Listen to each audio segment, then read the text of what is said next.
I'd like to tell you something, doctor. I have had a strange dream.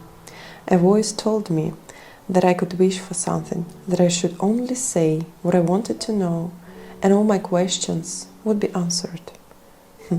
What do you think? I asked. That I would like to know when the war would be over for me. You know what I mean, doctor.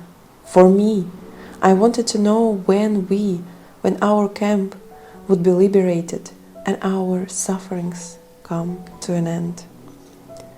And when did you have this dream? In February 1945. What did your dream voice answer? He whispered to me, March 30th.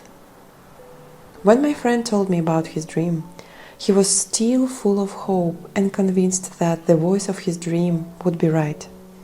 But as the promised day drew nearer, the war news which reached our camp made it appear very unlikely that we would be free on the promised date.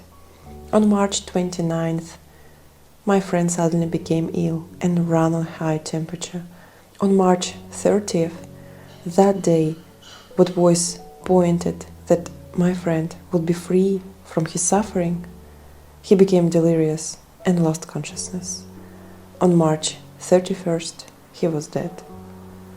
Those who know how close the connection is between the state of mind of a man, his courage and hope, or lack of them, and the state of immunity of his body, will understand that the sudden loss of hope and courage can have a deadly effect. The ultimate cause of my friend's death was that the expected liberation didn't come, and he was severely disappointed. This suddenly lowered his body's resistance against the latent typhus infection.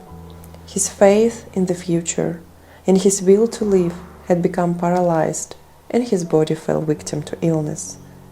And thus the voice of his dream was right after all.